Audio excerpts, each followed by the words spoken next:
Good morning. It's your old friend Geri Atrik. And looking behind me, you're looking at Angel Island, and I am in Tiburon, California at the moment. And 20 minutes ago, you could not see the island. It was obscured in the fog.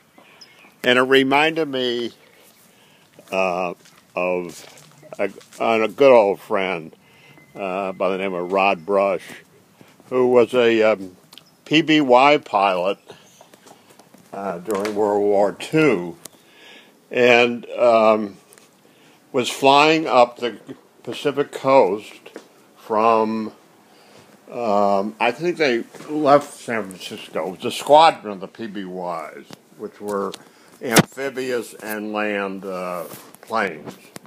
But anyway, it was at night during a fog, and the squadron was running out of fuel. They couldn't, they didn't have radar at this point. And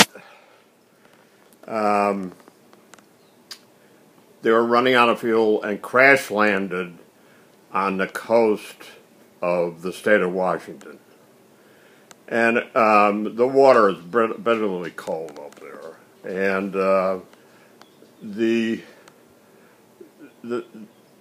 it was in a rural area, and the local residents could hear the planes, in the fog, and then they, heard no noise and knew that they had crashed near the shore.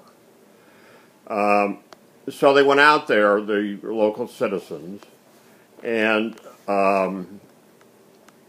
the only one they could find was my friend Rod Brush.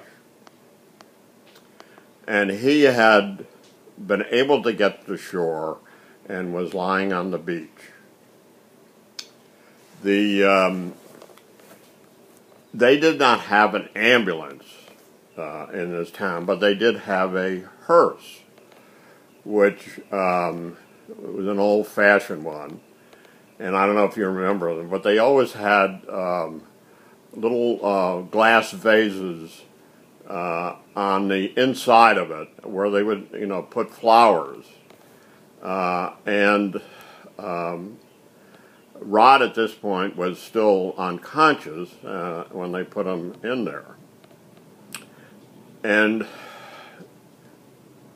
on the way to wherever they were taking him, the local dispensary or whatever, he started to wake up. And he looked to his right and left, and he saw these vases of flowers. And he thought he had died. He thought he was in the hearse, dead. Well, anyway, he lived. And the reason, and this is very interesting, he says he was born with women's skin, which was, he's a double epidermis. Now, I accepted it as truth, but anyway, that's why he survived. And another funny story about Rod was that his mother always told him, never trust anybody with close eyes. Well, that means your eyes are very close to your nose. And when he went for his physical for the Navy Air Corps, the person that was doing the eyes said to him, "You have the closest eyes I've ever seen." So, but he was one you could trust. Anyway, he was a great friend, and he loved to tell the stories about himself, so I'm passing that on. And have a good day.